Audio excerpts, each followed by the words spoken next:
శంకరాంశ భూమ శంకరార్యపీఠ సద్గురున్ శుద్ధ సత్వభాసురాన్ సువర్త్మనీత భూసురాన్ సర్వభూత సౌఖ్యదాన్ క్షమాకరాన్యతీశ్వర.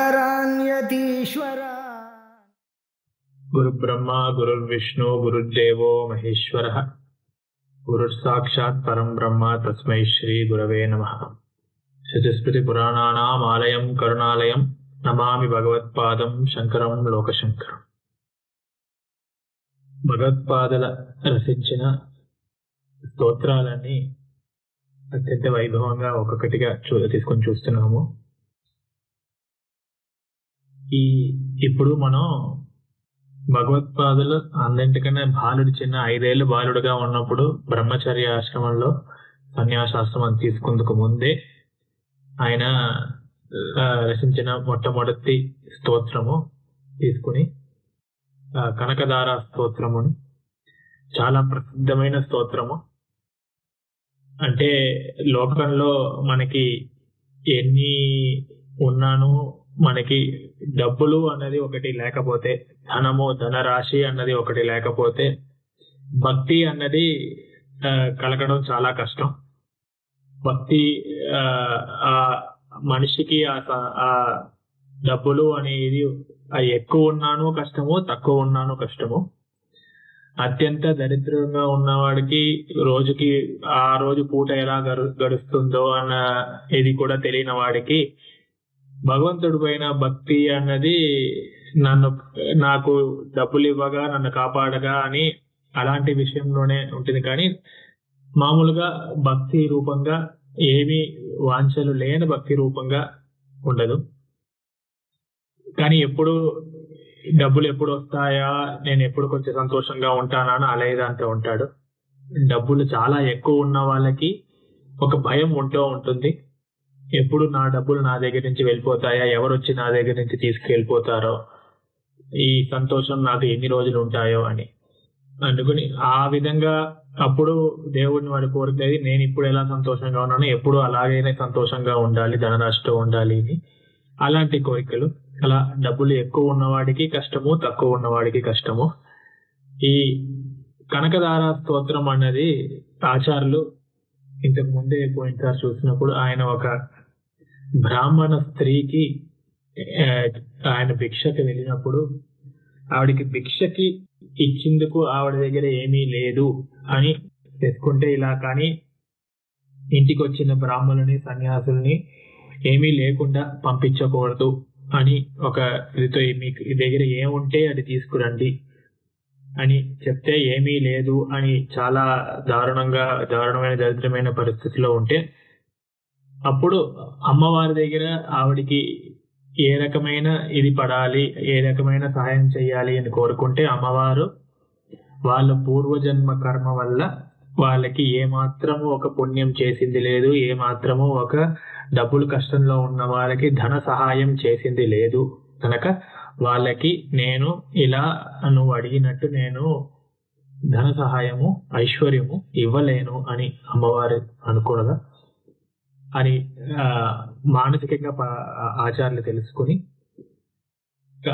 వీళ్ళకి ఆ కర్మలన్నీ పోవాలి అని ఆవిడ్ని లోపల నుంచి ఏదో ఒకటి తీసుకురండి అంటే ఒక ఎప్పుడో వేసిన ఉసిరావకాయ అండి. ఆ ఉసిరావకాయను మిగిలిపోయిన ఎండిపోయిన ఉసిరికాయ ఉనింది, దాన్ని ఆవిడ తీసుకొచ్చి ఇవ్వగా ఆయన చేతిలో పడగా ఆయన అప్పటికప్పుడే ఈ కనకదార స్తోత్రం రచించి ఆ అమ్మవారిని వీళ్ళు చేసిన కర్మలన్నీనే, పాత కర్మలన్నీ పోగొట్టి వీళ్ళకి ధనం వచ్చేలా చెయ్యిని కోరుకుని అలా బంగారపు ఉసిరికాయలు వర్షంగా పడి వాళ్ళ దారిద్ర్యం పోయింది అని చాలా ఆనందకరమైన ఒక కథతో కూడిన ఈ స్తోత్రము. దీంట్లో అమ్మవారిని ఎలా ఒప్పించారు, ఏ విధంగా అమ్మవారిని పొగిడి ఒప్పించి చేశారు అన్నది మనం 4 శ్లోకాలు చూస్తున్నాము. ఇప్పుడు దాని తర్వాత 5వ శ్లోకం నుంచి మొదలు పెట్టి చూద్దాము. ఇక్కడ ముందు 8 శ్లోకాలు ఒక గొప్పతనం ఏంటంటే 8 శ్లోకాల్లోనూ ఒకటి అమ్మవారు చూపు గురించే వర్ణిస్తున్నారు అని మనం పోయినసారి చూసాము. దీంట్లో ఒక్కొక్క శ్లోకంలోనూ ఒట్టి అమ్మవారిని చెప్పడం కాకుండా అక్కడ విష్ణుమూర్తిని కూడా దాంతో ఒక్కొక్క శ్లోకంలోనూ చెప్పి ఆ అమ్మవారు మామూలుగా పొగిడితే ఆనందపడదు, వాళ్ళ ఆయన్ని కూడా పొగిడితేనే అత్యంత ఆనందపడుతుంది. వాళ్ళ ఆయన్ని తిట్టాలంటే వాళ్ళ ఆవిడకే అర్హత ఉంది అన్నట్టు, అలాగే వాళ్ళ ఆయన్ని పొగిడితే అంతకన్నా ఆనందము ఇంకా ఆడవాళ్ళకి ఏం కలగదు అని చెప్పి అలా అమ్మవారిని పొగుడుతో అలాగే విష్ణుమూర్తిని పొగిడి ఆ రకంగా అమ్మవారిని ఒప్పించారు అనేది ఒక గొప్పతనం. నేను ఇంతకుముందు చెప్పినట్టు అమ్మవారి చూపుని వర్ణించి ఈ 8 శ్లోకాల్లోనూ అమ్మవారి చూపు ఒక గొప్పతనము చెప్పారు. ఈ అమ్మవారు చూపు ఒక గొప్పతనం అన్నది ఇక్కడ సౌందర్య లహరిలో కూడా మనం చూస్తున్నాము. ఈ సౌందర్య లహరిలో 6వ శ్లోకంలో చాలా శ్లోకాలు ఉన్నాయి ఇక్కడ, అయినాను ఇక్కడ ఒక్క శ్లోకం తీసుకుని చెప్తాను. ధను పుష్పం మౌర్వి మధుకరమయీ పంచ విశికాః వసంత సామంతో మలయమరధాయో ధన రథః తథాప్యేక సర్వం హిమగిరి సుతే కామ పికృపా అపాంగాతే లబ్ధ్వా జగదిదం అనంగో విజయతే అని ఆచార్యులు అక్కడ రాశారు. ఇక్కడ ఈ లోకంలో ఈ మన్మధుడు అనేడు తన ఈ మన్మధుడికి ఈ ధనం పుష్పంతో చేసిన ధనస్సు, ఆ ధనంలో తాడు ఉంటుంది కదండి, ఆ తాడు ఏమో మధుకరాలతో చేయబడింది. మధుకరాలతో తేనెటీగలు, పంచబాణాలు పువ్వులు, పుష్పాలు, చాలా విశిష్టమైన పుష్పాలు బాణాలుగా పెట్టుకుని ఈ వసంత మాసం అనేది ఒక ఆయనకి సహాయం చేసే ఒక రాజుగా ఉండి ఈ మలయ పర్వతం అని, ఈ మలయ పర్వతం నుంచి వచ్చే గాలి ఆయనకి రథంగా ఉండి ఇవన్నీ ఉన్నా కూడా ఆ హిమగిరి సుత హిమగిరికి పుట్టిన అమ్మవారు, ఆ అమ్మవారు ఒక చూపు అనే ఒక దయ, ఆ చూపు ఒక గొప్పతనం వల్లే ఆయన ఈ లోకానంతా జయిస్తున్నారు అని. ఈ లోకమంతా ఈ జరుగుతోందంటే ఇక్కడ ఆ అమ్మవారు ఒక కృప వల్లే అక్కడ మన్మధుడు తన శక్తిని చూపించి ఇక్కడ ఈ లోకంలో అన్ని సరిగ్గా జరిగేలా చేస్తున్నాడు. అమ్మవారి కృప వల్లే ఒక్కొక్కరికి అందరూ కామంతో ఇచ్చేసిన వల్ల ఆ మన్మధుడు పని అన్నది అమ్మవారు చూపు ఒక గొప్పతనమే. ఆ చూపు లేకపోతే ఏది అవదు అన్నది ఇక్కడ చెప్పబడింది. ఇక్కడ అపాంగాతే అని ఓర చూపుతో, ఆ ఓర చూపు వల్లే జగదిదం అనంగో విజయతే, ఈ లోకమంతా ఈ అనంగుడు అంటే మన్మధుడు విజయతే జయిస్తున్నాడు, ఈ లోకం అంతా జయిస్తున్నాడు అని అక్కడ కూడా ఇలా గొప్పతనం చెప్పారు. అలా ఇప్పుడు ఇక్కడ 5వ శ్లోకం నుంచి 8వ శ్లోకం వరకు మళ్ళీ ఇప్పుడు ఆ అమ్మవారు చూపు ఒకటే, ఆ చూపు ఒక గొప్పతనం చూసుకుని ఆ అమ్మవారి చూపు వల్ల నాకు ఆనందం కలగని అని చెప్తున్నారు. ఇంకా పోయినసారి చెప్పినట్టు ఇక్కడ ఒక్కొక్క శ్లోకంలోనే ఆ బ్రాహ్మణ స్త్రీకి సహాయం చెయ్యి అని అర్థంతో శ్లోకం రాయలేదు. ఈ శ్లోకంని ఎన్ని తరాలైనా ఎన్ని ఏళ్ళైనా కూడా నిజమైన భక్తితో అమ్మవారిని ఎవరు అడుగుతారో వాళ్ళకి మే లేకపోతే మయి అని ఒక్కొక్క శ్లోకంలోనూ నాకు సహాయం చెయ్యని ఏమాత్రము ఆదిశంకర్లు తన కోసం తను అడుగుతున్నారని ఆలోచించకూడదు. ఆయన ఇవన్నిటిని ఎప్పుడో జయించిన ఆయన ఇక్కడ ఈ శ్లోకాన్ని భక్తితో ఎవరైతే అమ్మవారి దగ్గర ముందు ఇలా చెప్తారో వాళ్ళకి నిశ్చయంగా ఎప్పుడూనే దరిద్రం అన్నది రానే రాదు అని చెప్పడానికి. అలాగే ఇప్పుడు 5వ శ్లోకం చూద్దాం. బాహ్వంతరే మధుజిత శృచకౌస్తుభేయ హారావలీవ హరినీలమయీ విభాతి కామప్రదా భగవతోపి కటాక్షమాల కళ్యాణమావహతు మే కమలాలయాః అని. ఇక్కడ కామప్రద భగవతోపి కటాక్షమాల అని ఈ మీరు ఎప్పుడు ఎవరు చెయ్యలేని పనిని కూడా మీకు చేసి మీ చూపుకి చేయగలిగే శక్తి ఉంది. ఈ లోకంలో విష్ణుమూర్తి అన్నవాడు అన్ని కామాల్ని అన్నిటిని జయించిన వాడు, ఆయనకి ఏ మాత్రం కోరికలు లేవు అని తెలిసింది మనకి. కానీ అలాంటి విష్ణుమూర్తికే భగవతోపి కామప్రద కటాక్షమాల అని, అలాంటి విష్ణుమూర్తికే కోరికలు కలిగించే శక్తి మీ చూపుకే ఉంది. అలాంటిది ఎవరి వల్ల అవని కార్యాన్ని చేయగలిగితే ఇది మీ శక్తికి ఉన్నట్టు, ఈ కర్మలన్నీ కరిగించే, ఈ కర్మలే కదా అడ్డొస్తున్నాయి, వీళ్ళు పూర్వజన్మలో చేసే కర్మలే కదా అడ్డొస్తున్నాయి, ఆ కర్మలన్నీ తీసేసే శక్తి నిత్యంగా మీ దగ్గర ఉంది అని ఇక్కడ ఈ శ్లోకంలో చెప్తున్నాడు. ఇక్కడ విష్ణుమూర్తి ఒక వక్షస్థలంలో కౌస్తుభమణి ఉంది. ఆ కౌస్తుభమణిని అమ్మవారు మళ్ళీ మళ్ళీ చూస్తూ ఉండగా, ఆ అమ్మవారు ఒక కళ్ళు ఏమో నల్లటి నలుపులో ఉంటాయి కనుక ఆవిడ కళ్ళుని ఇంద్రనీలమణితో ఆయన పోలుస్తూ ఉంటారు.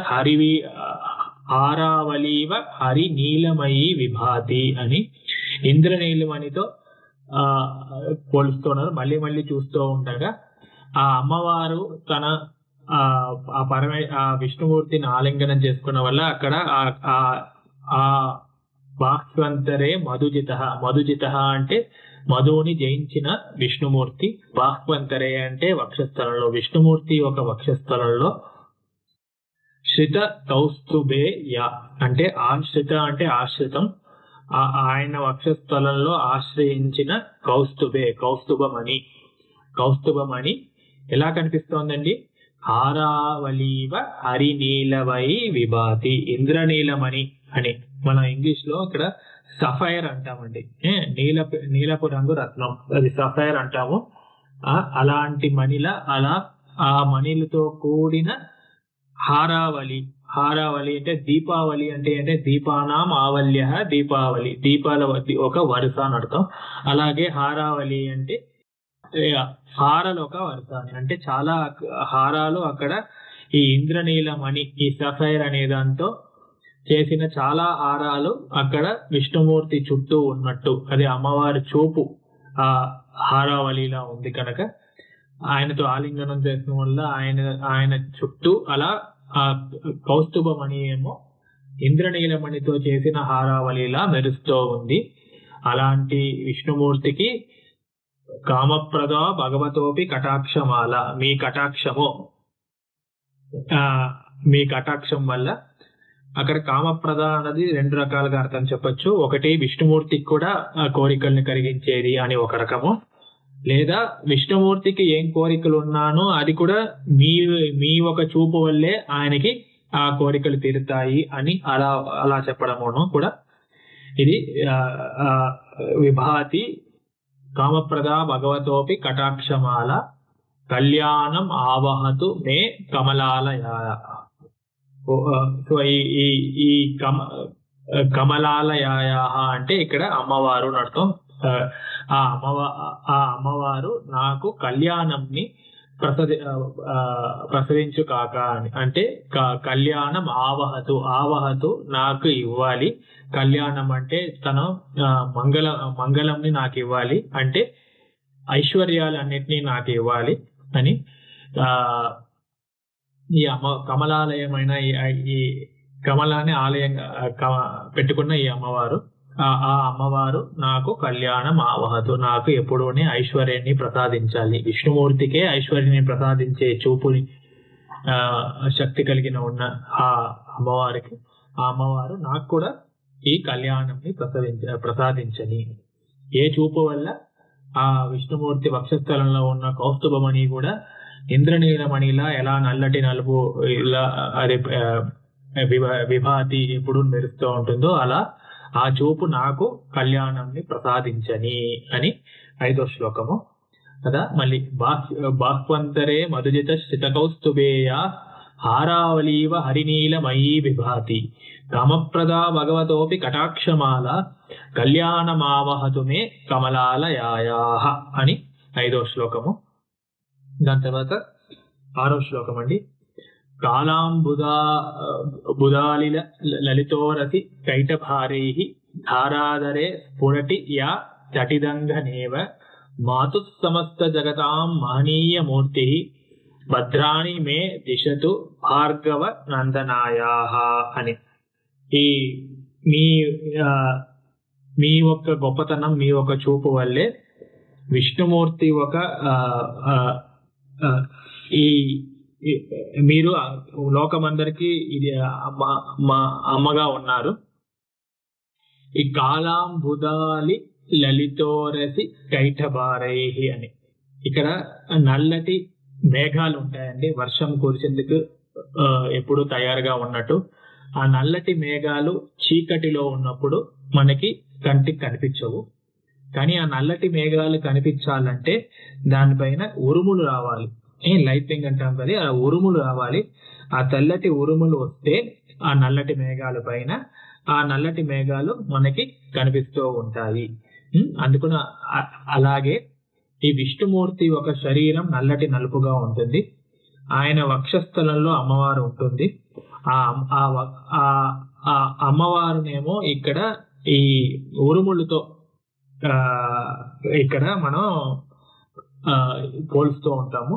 ఆ ఉరుములు ఎలా నల్లటి మేఘాలని చూపిస్తూ ఉంటాయో అలాగే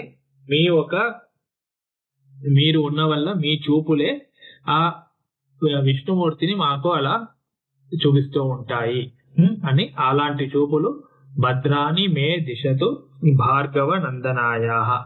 ఈ మీరు భృగు వంశంలో పుట్టారు, ఆ భృగు వంశంలో పుట్టిన మీరు మాకు భద్రాంని ఇవ్వాలి అని.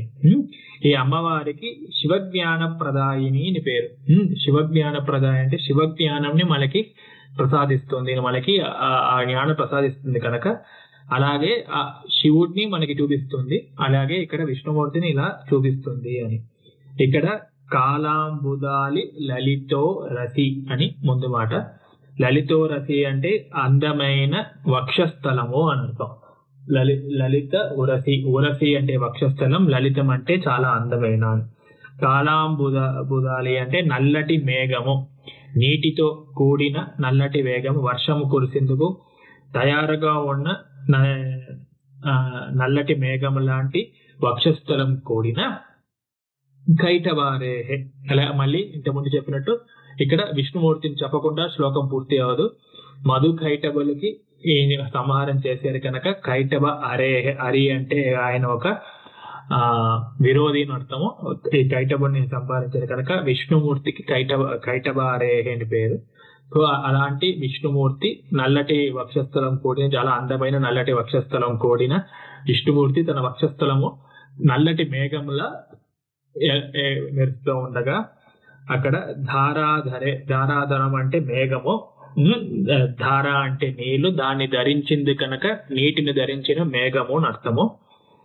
తటిదంగనేవ ఇక్కడ లలితా సంస్థలో తటిల్లతా సమరుతి సచక్రోపరి సంస్థిత అని అమ్మవారిని ఒక ప్రత్యక్షమేమో ఒక మెరుపులా, ఒక ఉరుము వచ్చి ఒక మెరుపులా మనకు కనిపిస్తుంది అని అక్కడ చెప్తారు. ఈ కేనోపనిషత్తులో కూడా అక్కడ ముందు ఒక యక్షుడు వచ్చి దాని తర్వాత యక్షుడు మాయం అక్కడ విద్యుతై అని కేనోపనిషత్తులో కూడా విద్యుత్ రూపంలో వచ్చింది అమ్మవారు అని అక్కడ చెప్పి ఉంది. అలాగే ఇక్కడ తటిదంగనేవ అని అక్కడ తటిదంగనేవ స్ఫురతి ఒక ఉరుములా మనకి కనిపిస్తుంది. తన ఉరుములా కనిపించి ఆ ఉరుము ఎలా తన కనిపించి అలా అక్కడ చుట్టూ పైన ఉన్న నల్లటి మేఘంని చూపిస్తుందో అలాగే అమ్మవారు కూడా ఉరుములా వచ్చి తను కనిపించి అలా విష్ణుమూర్తిని చూపిస్తుంది. అలాగే మాతు సమస్త జగతాం మహనీయ మూర్తి. మహనీయ మూర్తి అంటే అత్యంత పూజ్యమైన మూర్తి కలిగినది అని అర్థం. మాతు సమస్త జగతాం అని అలా అందరికీ యాదేవి సర్వభూతేషు మాతృరూపేణ సంస్థిత అని ఇది చెప్పినట్టు దుర్గా సప్తశతిలో అందరికీ లోకమంతాకి అమ్మవారు అక్కడ మాతృరూపంగా అమ్మగా ఉండి అందరినీ వాళ్ళ పిల్లలందరినీ తన క్షేమాన్ని చూసుకుంటూ ఉంది. అలాగే ఇక్కడ ఎలా అయితే మనం విష్ణుమూర్తి ఎలా అయితే పరమేశ్వరిని అక్కడ పార్వతీదేవిని అక్కడ జగత పితరో వందే పార్వతీ పరమేశ్వరో అంటామో, అలాగే వాళ్ళ స్వరూపంలోనే ఇక్కడ విష్ణుమూర్తి మహాలక్ష్మిని కూడా ఇక్కడ జగత్తుకి అమ్మగానో నాన్నగానో ఉంది అనుకుని ఇక్కడ మాత సమస్త జగత, లోకమందరికీ మాతగా ఉంది. అత్యంత పూజనమైన మూర్తితో కలిగిన ఈ అమ్మవారు భద్రాని మే దిశతు భార్గవ నందనాయా. అలా ఈ భార్గవ నందన భృగు వంశంలో భాగవత పురాణంలో భృగు అనే మహర్షి, ఆయనకి ఖ్యాతి అనే ఒక భార్య, వాళ్ళిద్దరికీ పుట్టింది ఇక్కడ లక్ష్మీదేవి అని అక్కడ చెప్పబడింది. అలాగే ఈ భృగు మహర్షి అనేది చాలా గొప్ప ఋషిని చాలా చోట్ల చూస్తున్నాము. తైత్తరీయ ఉపనిషత్తులో కూడా భృగుర్ వైవారుని వరుణం పితర ఉపసదాద అది భగవో బ్రహ్మేతి అని భృగు అని మహర్షి తన తండ్రి దగ్గర వెళ్ళి ఈ ఉపనిషత్ జ్ఞానంని నేర్చుకున్నారు అని అక్కడ గొప్పతనం చెప్పింది. భగవద్గీతలో కూడా ఈ 10వ అధ్యాయంలో మహర్షీనాం భృగురహం విరామస్మి ఏకమక్షరం అని, నేను మహర్షులందరిలోనూ నేను భృగు మహర్షి అని అంటున్నారు కృష్ణుడు. అందరికన్నా గొప్ప ఋషుల్లో భృగు మహర్షి చాలా గొప్ప ఆయన అని చెప్పడం కోసం, అలాంటి గొప్ప ఋషి ఆయన వంశంలో పుట్టింది లక్ష్మీదేవిని. అలాంటి లక్ష్మీదేవి భద్రాని మే దిశతు, నాకు భద్రాన్ని ఐశ్వర్యాన్ని అష్టైశ్వర్యాల్ని నాకు ఈ సంతోషాన్ని దానివల్ల కలిగించాలి. ఈ భార్గవ నందనాయ, ఈ అమ్మవారు ఒక చూపు వల్ల నాకు అన్నిని, తన చూపు వల్ల ఎలా నల్లటి మేఘంలా ఉన్న విష్ణుమూర్తిని ఎలా ఒక ఉరుము చూపిస్తుందో, అలాగే అమ్మవారి చూపు లాంటి ఉరుము అక్కడ విష్ణుమూర్తిని వాళ్ళకి జ్ఞానం ప్రసాదించి మనకి అమ్మలా మనకి చూస్తే నాకు అన్ని సంతోషాలు ఇవ్వాలి అని 6వ శ్లోకము చూసాము. కాలాంబుదాలి లలితోరసి కైటభారేహి ధారాదరే స్ఫురతియా తటిదంగనేవ మాతు సమస్త జగతాం మహనీయమూర్తి భద్రాని మే దిశతు భార్గవ నందనాయా అని 6వ శ్లోకం చూసాము. దాని తర్వాత 7వ శ్లోకం ప్రాప్తం పదం ప్రథమత కలు యత్ ప్రభావాత్ మాంగళ్య భాజి మధు మాథిని మన్మథేన మయ్యాపతే తదిహ మంథరమీక్షణార్థం మందాలసం చ మకరాలయ కన్యకాయా. ఇంతకుముందు మన సౌందర్యంలో ఒక శ్లోకం చెప్పాను, మన్మధుడి గురించి చెప్పుకుంటే మన్మధుడు లోకమంతా జయిస్తున్నాడంటే దానికి కారణం అమ్మవారు ఒక చూపే అని. కరెక్ట్ గా అదే అర్థం చెప్పేలాగా ఇక్కడ ఇంకో శ్లోకము. ఇక్కడ మన్మధుడికి విష్ణుమూర్తి ఒక వక్షస్థలంలో మన్మధుడు కూడా చోటు కలిగేలా, అంటే విష్ణుమూర్తికి కూడా మన్మధుడు వల్ల కోరిక కలిగేలా అది మీ చూపు ఒక మహిమ వల్లే అయింది. అలాగే ఇప్పుడు నా పైన మీ చూపు పడి నాకు కూడా సౌభాగ్యం కలగాలి అని ఇక్కడ చెప్తున్నారు. మాంగళ్య భాజి అంటే అన్ని మంగళము ఉండే చోటు అని అర్థం. మాంగళ్య భాజి మధు మాథిని మన్మథేన. మధు అనే ఒక రాక్షసుడిని చంపిన మధుమాథిని అంటే ఇక్కడ విష్ణుమూర్తి మధు అనే రాక్షసుని చంపాడు కనుక ఇక్కడ విష్ణుమూర్తికి మధుమాథిని అని పేరు. మధుమాథిని మాంగళ్యబాజి. సో విష్ణుమూర్తి ఒక వక్షస్థలం అనే అత్యంత మంగళంతో ఉండే చోటు అని అర్థము. ఆ వక్షస్థలంలో మన్మథేన ప్రాప్తం మన్మథేన యత్ ప్రభావాత్ ప్రాప్తం పదం ప్రథమతః అని. సో మన్మధుడు ఎవరి ప్రభావం వల్ల ఆ ఒక చోటుని పొందేదో, విష్ణుమూర్తి ఒక వక్షస్థలం అనే చోటుని ఎలా మొట్టమొదటిసారి పొందేదో అలా మయ్యాపతేత్ మయి ఆపతేత్ నా పైన కూడా ఆ చూపు పడి మంథరమీక్షణార్థం. ఏ చూపు అండి? విష్ణుమూర్తిని వ్యామోహం ఇచ్చే సగం చూపు. ఈ మంథరం ఈక్షణార్థం అంటే ఇలా కళ్ళు సగం తెరిచి సగం మూసినట్టు అలాంటి చూపు. అది సగం చూపు విష్ణుమూర్తికే వ్యామోహం ఇచ్చే చూపు. అది నా పైన పడితే మొత్తం చూపు అక్కర్లేదు, సగం చూపు పడితేనే చాలు, నాకు ఇంకా ఎప్పుడూనే దరిద్రం అన్నది ఉండదు, అష్టైశ్వర్యాలు ఎప్పుడూ నాకు ఉంటూ ఉంటాయి అని. మంథరం ఈక్షణార్థం మందాలసం అంటే మెల్లిగా తెరుచుకునే అది ఆ కళ్ళు. మకరాలయ కన్యకాయ, ఎవరు చూపంది? మకరాలయ కన్యం అంటే మకరం అంటే ఏంటండి? మకరం అంటే అక్కడ మొసలి అని అర్థం. మొసలి అంటే మొసలి. మొసలి ఎక్కడ ఉంటుందంటే సముద్రంలో ఉంటుంది. ఆ సముద్రం, మకరాలయం అంటే సముద్రము, ఆ మొసలి పుట్టిన చోట సముద్రము. ఆ మకరాలయ కన్యము అంటే అక్కడ సముద్రం నుంచి పుట్టింది అని మనందరికీ తెలుసు. ఇంత పాల సముద్రాన్ని మంథనం చేస్తుంటే అక్కడి నుంచి అమ్మవారు లక్ష్మీదేవి పుట్టుకొచ్చింది అని పోయినసారి చూసాము. అందుకని సముద్రం నుంచి పుట్టింది ఈ లక్ష్మీదేవి కనుక ఆవిడ మకరాలయ కన్య అన్నమాట. ఆవిడ చూపు వల్ల నాకు ఎప్పుడు భద్రం కలగాలి, ఎప్పుడు ఐశ్వర్యాలు కలగాలి, నాకు సంతోషం కలగాలి అని. మళ్ళీ 7వ శ్లోకం. ప్రాప్తం పదం ప్రతపత కలుయత్ ప్రభావాత్ మాంగళ్య భాజి మధు మాతిని మన్మథేన మయ్యాపతే తడిహ మంథరమీక్షణార్థం మందాలసం చ మకరాలయ కన్యకాయా అని 7వ శ్లోకము. తర్వాత 8వ శ్లోకము. దద్యాత్ దయాను పవనో ద్రవిణాంబుధారాం అస్మిన్ అకించన విహంగ శిశౌ విషన్నే దుష్కర్మ ధర్మం అపనీయ చిరాయ దూరం నారాయణ ప్రణయని నయనాంబువాహ అని చాలా ముఖ్యమైన శ్లోకం కనకదార స్తోత్రంలో ఇది. కనకదార స్తోత్రం అన్ని ఆయన చెప్పిన తర్వాత బంగార వర్షం కురిసింది అని చాలా మంది అనుకుంటూ ఉంటారు. అలా కాకుండా ఈ 7 శ్లోకాలు అయిన తర్వాత కూడా అమ్మవారు ఇక్కడ ఏమాత్రము చూపు కలగలేదు, ఏమాత్రం దయ కలగలేదు.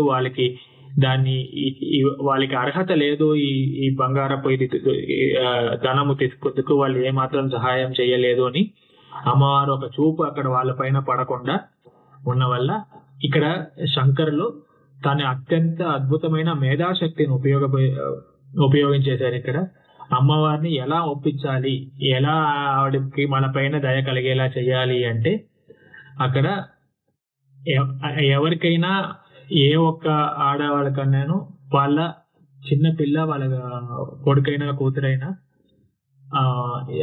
వాళ్ళ ఉయ్యాల్లో ఉండగా ఎంత చాలా ముఖ్యమైన పని చేసుకున్నాను అక్కడ ఒక చిన్న ఏడుపు వినిపించినా వాళ్ళని పడుకోబెట్టి వాళ్ళ పనులు చేసుకుంటూ ఉంటే చిన్న ఏడుపు వినిపిస్తే పరిగెత్తి వెళ్తారు. ఏ పని, గ్యాస్ లో పాలున్నాను, ఏమున్నాను, అక్కడ ఏం మాడిపోయినాను, కూరలు ఏం మాడిపోయినాను పర్వాలేదు, మా పిల్లాడికి ఏమాత్రం కష్టం కలగకూడదు అని చెప్పి అన్ని పనులు మానుకుని ఆ శిశువుని చూసేందుకు ఎలా వెళ్తారో.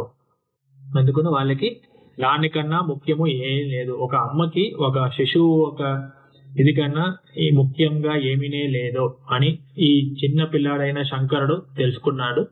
అందుకని నేను అలాంటి శిశువుని అని చెప్పి నా అమ్మగా ఉండి నేను అలాంటి శిశువుని కనుక నాకు నువ్వు ఈ దారిద్ర్యంని పోగొట్టాలి అని చెప్పిన వెంటనే దానివల్ల అమ్మవారు కరిగి వాళ్ళపైన వర్షంని కురిపించారు.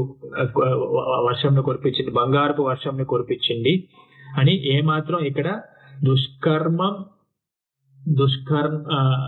దుష్కర్మ అఘర్మ మపనీయ చిరాయ దూరం అని ఏమాత్రం ఈ కర్మలన్నీ అడ్డొస్తున్నాయి అంటావా, ఆ కర్మలన్నీ చూసి దూరంగా విసిరేసి నా కోసం నారాయణ ప్రణయిని ఓ నారాయణ ఒక ధర్మపత్ని నాకు నయనాంబు వాహ, నాకు నీ చూపు నీ నయనం నుంచి ఈ మేఘం లాంటి నయనము దాన్ని తీసుకొచ్చి నాకు ధనాన్ని ప్రసాదించుగాగా అని చెప్పగా అప్పుడు అన్ని కర్మలని తొలగించి ఈ నేను శిశువు అని చెప్పి నా బ్రహ్మాస్త్రాన్ని వదిలేరు. అమ్మకి ఏడిచే శిశువు అంటే ఎలా తట్టుకోలేదో, తన పనులన్నీ ఎలా వదిలేస్తుందో అలాంటి బ్రహ్మాస్త్రం వాడారు కనుక అది ఇక్కడ ఆ అమ్మవారు ఇంకా వేరే గతి లేక పరిగెత్తుకుని వచ్చి తనకి ఈ బంగారపు వర్షంలో కురిపించింది అని. ఈ 8వ శ్లోకము చాలా ముఖ్యమైన శ్లోకము. ఇక్కడ చాతక పక్షిని ఒకటి చూస్తున్నాము. ఇక్కడ చాతక పక్షిని మన పురాణాల్లో ఏం చూస్తున్నామంటే ఆ చాతక పక్షి వర్షపు నీళ్లు ఒక్కటే తాగుతుందండి. అది ఎప్పుడు కాచుకుని ఉంటుంది, ఎప్పుడు వర్షం పడుతుంది నా వర్షపు నీళ్ళు వస్తే వర్షపు నీళ్ళని తాగుతుంది. అది కింద పడిపోయిన వర్షం నీళ్లు తాగడు, అలా ఆకాశంలోనే ఉన్న వర్షపు నీళ్ళు మట్టుకే తాగుతుంది. ఎలా అయితే సింహం ఆకలేసినా కూడా గడ్డి తినదు అంటారు కదా, అలాగే ఎంత దాహం వేసినా ఈ చాతక పక్షి వర్షం వస్తేనే ఆ నీళ్ళ కోసమే కాచుకొని తాగుతూ ఉంటుంది. అది అలాంటి చాతక పక్షి ఎలా వర్షం కాచుకుంటుందో అలా నేను నీ కోసం కాచుకున్నాను. అస్మిన్ అకించన విహంగ శిశౌ. విహంగ శిశువు అంటే చాతక పక్షి.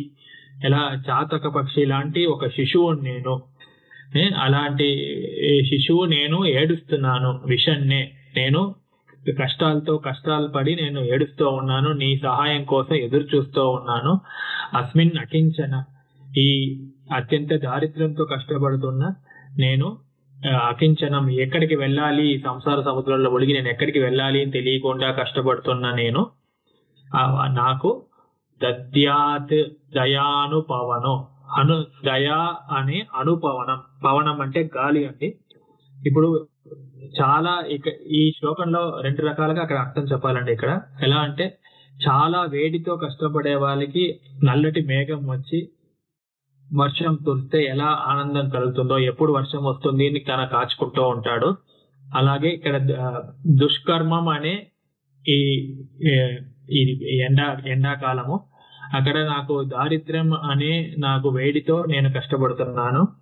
దానికి మీ చూపు అనే మేఘము వచ్చి, దానికి మీ చూపులోంచి వచ్చే దయ అనేది అనుపవనంగా ఉండాలి. ఈ అనుపవనం అంటే ఏంటంటే ఈ గాలి కూడా అనుకూలంగా ఉంటేనే మనకి కావాల్సిన చోటు వర్షం పడుతుంది.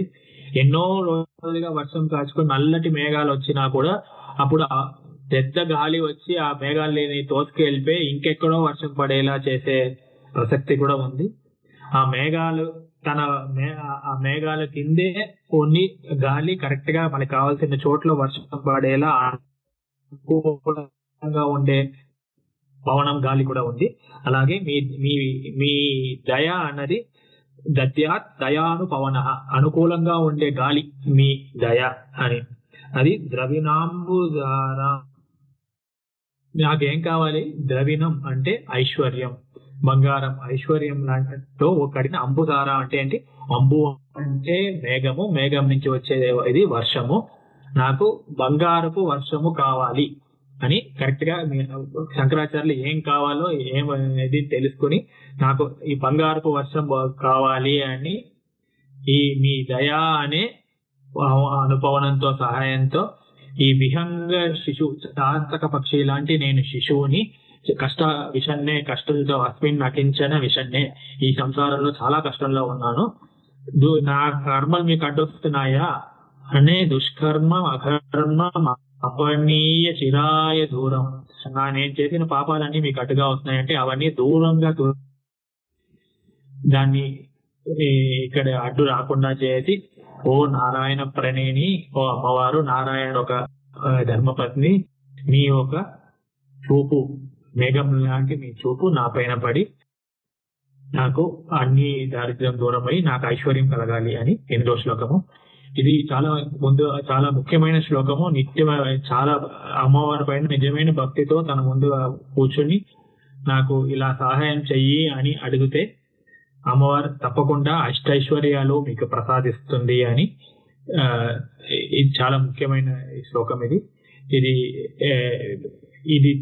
ఈ శ్లోకంని తప్పకుండా తెలుసుకుని ప్రతిరోజు అమ్మవారికి ఎదుర్కొంటే, కష్టంలో ఉన్న వాళ్ళు అమ్మవారికి ఎదుర్కొంటే తప్పకుండా చెప్పవలసిన మొత్తం కనకదార స్తోత్రం మొత్తం చెప్పాలి. దాంట్లో ఇది చాలా ముఖ్యమైన శ్లోకము అని చెప్పి 8వ శ్లోకం. దత్యా దయానుపవనో ద్రవిణాంబుధారాం అస్మిన్ అకించన విహంగ శిశో విషన్నే దుష్కర్మ అధర్మం అపనీయ చిరాయ దూరం నారాయణ ప్రణయీ నయనాంబు ఆహా అని 8వ శ్లోకము. ఇలా అమ్మవారిని ఎలా ఒప్పించి వీళ్ళ దారిద్ర్యంని ఎలా పోగొట్టేలా చేశారు అని చూసాము 8 శ్లోకాలు. దీని మరో భాగము వచ్చే వీడియోలో మళ్ళీ చూసుకుని మన ఈ అమ్మవారు కటాక్షం అనే ఆనందంని మళ్ళీ పొందుదామని చెప్పి ఇంతటితో ఆపుకుంటున్నాను. ఓం సహనావతు సహనౌ భునత్తు సహ వీర్యం కరవావహై తేజస్వినావధీతమస్తు మా విద్విషావహై. ఓం శాంతి శాంతి శాంతి. శ్రీ గురుభ్యో నమః. హరి ఓం. నమస్కారం.